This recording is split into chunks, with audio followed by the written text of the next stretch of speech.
Saint of the day of August 9 is Saint Teresa Benedicta of the Cross. The life of this brilliant philosopher, for a long time atheist, then in love with God, barefoot Carmelite, mystic, author of works of intense spirituality and victim of the Shoah, never ceases to fascinate.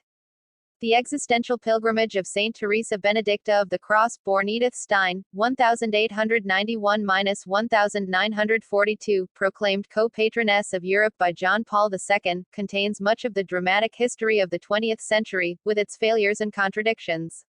A century from which she, daughter of Israel, emerged, discovering and totally incarnating in herself the mystery of Christ crucified and risen.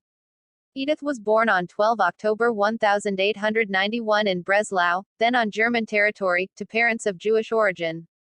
She lost her father when she was not yet 2 years old. Her mother tried to educate her in Judaism, but the girl ended up no longer believing, in full conscience and free choice. I stopped praying, she would recall later. She joined an association for the right to vote for women. I was a feminist radical. I then lost interest in the whole issue. Now I'm looking for purely objective solutions, and became passionate about philosophy, particularly Husserl's phenomenological current. Thirsty for knowledge, she enrolled at the University of Göttingen, and there she followed the lectures of the famous philosopher. For her extraordinary intellectual qualities she soon earned the esteem of the lecturers, including Husserl, of whom she became an assistant. In philosophical circles she had met some colleagues of the Christian faith. This was like a seed in her search for truth. In her dissertation on empathy she wrote in the final pages, there have been individuals who, following a sudden change in their personality, believed that they were meeting divine mercy. At that time an incident struck her. She saw a woman with a shopping basket enter a Catholic church for a short prayer, as if she were going to an intimate conversation. I could never forget that incident. One summer night in 1921, alone in a friend's house, her eyes settled on a book, The Life of Saint Teresa of Avila. I began to read it and could not put it down until the end. When I closed it, I said to myself, this is the truth. That was the final spark. On 1 January 1922 Edith was baptized. In Christianity she rediscovered all the beauty of her roots. I had ceased to practice my Jewish religion and I felt Jewish again only after my return to God. At that point she already wished to enter the monastery, but was convinced to be patient. In the following decade she divided her days between prayer and work. She taught in 3 different Catholic schools, translated the De Veritate of St. Thomas Aquinas, and wrote an essay on Thomistic philosophy, which she then expanded until it became her greatest work, Finite and Eternal Being. On the advice of an abbot, she traveled to give lectures on the rich meanings of femininity in the Christian light. She did everything to be an instrument of God.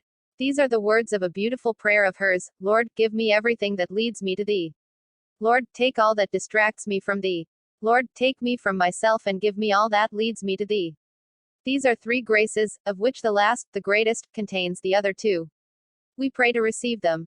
In 1933 Hitler rose to power. She immediately predicted the dramatic scope of this in a letter to Pius XI.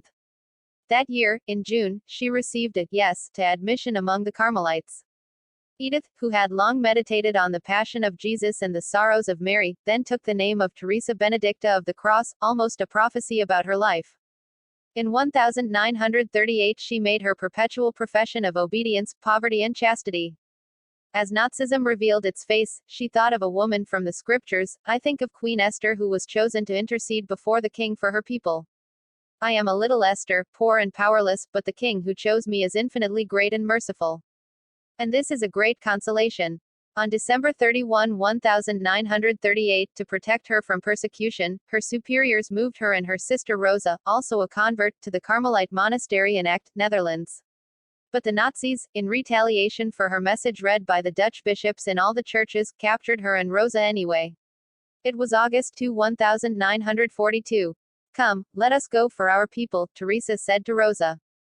They were held for a few days in the Westerbork transit camp, where a Jew from Cologne met her and remembered her as follows: she was notable for her peaceful and calm attitude.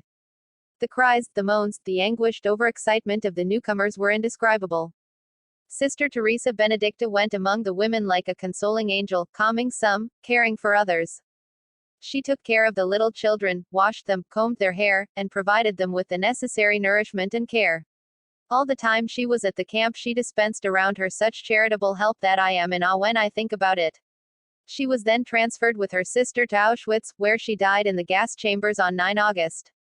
As an innocent lamb, like her beloved spouse, now ready to shine with him in eternal glory.